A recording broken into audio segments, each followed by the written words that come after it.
Halo semuanya, kembali lagi bersama saya Madianto. Kali ini kita akan membahas tentang cara memaksimalkan gaya hidup minimalis. Mengadopsi gaya hidup minimalis bukanlah suatu hal baru. Konsep akan hal ini sudah lama ada, dan biasanya fokus pada diri terhadap hal-hal dan barang-barang yang dibutuhkan, serta membuang barang yang dinilai sudah tidak lagi memiliki manfaat. Meski sering dikaitkan dengan gaya hidup modern, kenyataannya gaya hidup minimalis dapat dilihat dalam berbagai sejarah, seperti ajaran Islam tentang zuhud dan ajaran Nabi Muhammad, juga pada ajaran agama Buddha yang cenderung menghindari harta benda duniawi dan menyimpan barang yang dimiliki hingga bertahun-tahun. Masuk ke abad 21, gaya hidup ini kembali mendapat popularitas ketika para penulis, fotografer, arsitek, dan berbagai tokoh publik menerima ide tersebut. Menurut New York Times, gerakan minimalis dimulai pada dunia seni. Setelah ratusan tahun, tentu banyak perubahan terjadi dalam prinsip minimalis itu sendiri. Terkait definisi serta apa yang harus dilakukan untuk mewujudkan gaya hidup tersebut. Ditambah lagi dengan fenomena meningkatnya kesadaran akan lingkungan, di mana kegiatan berbelanja dinilai dapat menambah jejak karbon dan meningkatkan limbah sisa produksi. Hasilnya, banyak orang mulai sadar bahwa sesuatu yang lebih sedikit dapat memberi manfaat lebih banyak, baik bagi diri sendiri, orang lain, atau lingkungan di sekitar. Buat yang masih baru mengenal gaya hidup minimalis, berikut adalah definisinya. Secara sekilas, hidup minimalis memiliki satu tujuan utama, memiliki barang yang lebih sedikit. Namun di bawah itu semua, minimalis membahas tentang hal yang lebih besar. Menurut Joshua Fields Millburn dan Ryan Nicodemus, minimalisme adalah sebuah alat yang dapat membuatmu mendapatkan kebebasan. Kebebasan dari rasa takut, kekhawatiran, kebingungan, rasa bersalah, depresi, dan dari perangkap konsumerisme yang telah lama mendarah daging di masyarakat modern.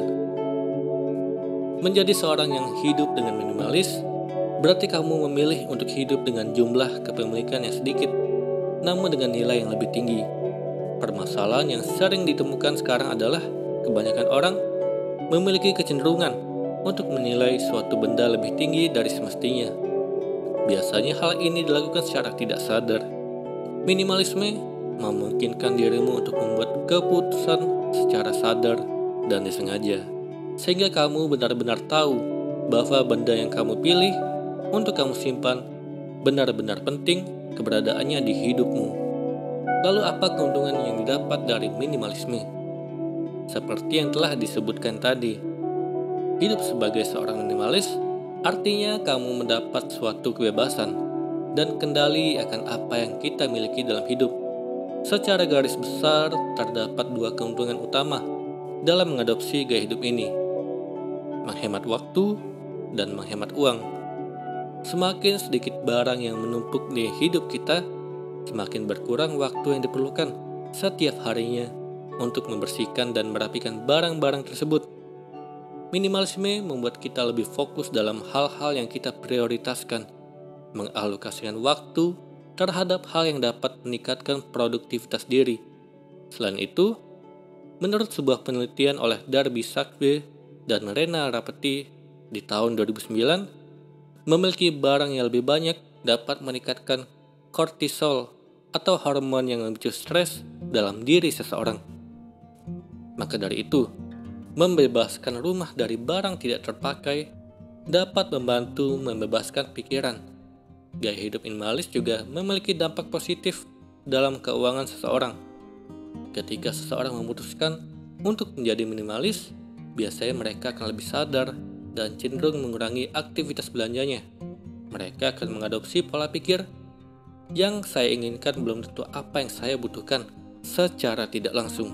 Hal ini akan membantu untuk lebih mengontrol pengeluaran. Lalu bagaimana cara memulai hidup minimalis? Ketika sedang membicarakan tentang gaya hidup minimalis, biasanya terdapat 3 orang.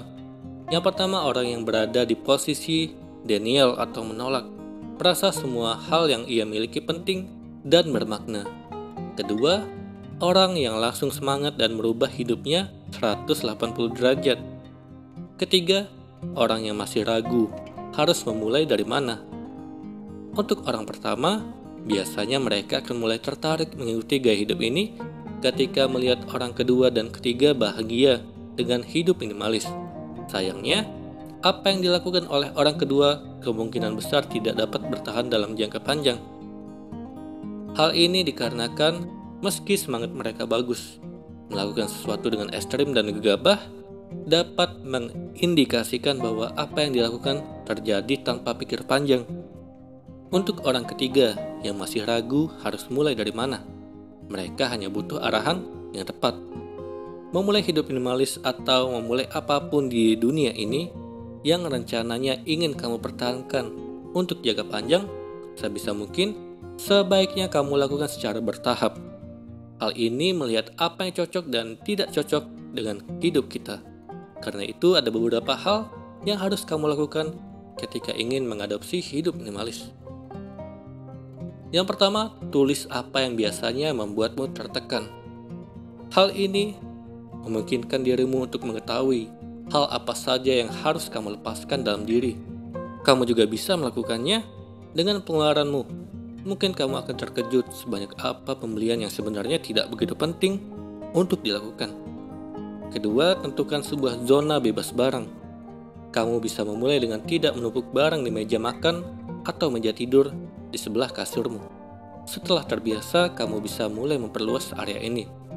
Ketiga, tanyakan ini pada dirimu. Apakah kamu pernah memakai atau mengingat benda tersebut dalam 5 tahun terakhir? Jika jawabannya tidak, mungkin sudah saatnya untuk memindahkan semua itu ke tempat sampah atau mendonasikannya jika masih bagus. Atau kalau masih berharga bagi orang lain, kamu bisa menjualnya. Keempat, mulai menabung.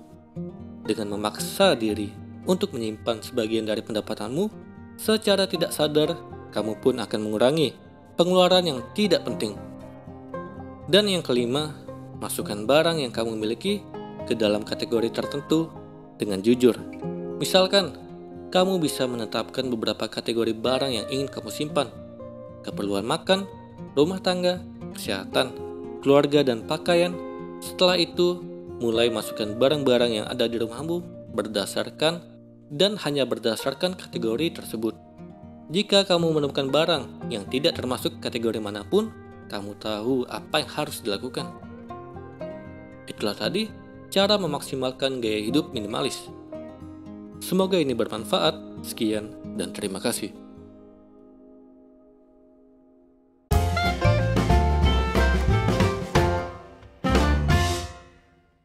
Halo semuanya, terima kasih telah menonton video ini sampai akhir. Jika kalian punya saran, silahkan tuliskan di kolom komentar video apa yang harus saya buat untuk selanjutnya. Dan jika kalian suka dengan video seperti ini, silahkan klik like. Semoga video saya bisa bermanfaat. Sekian dan terima kasih.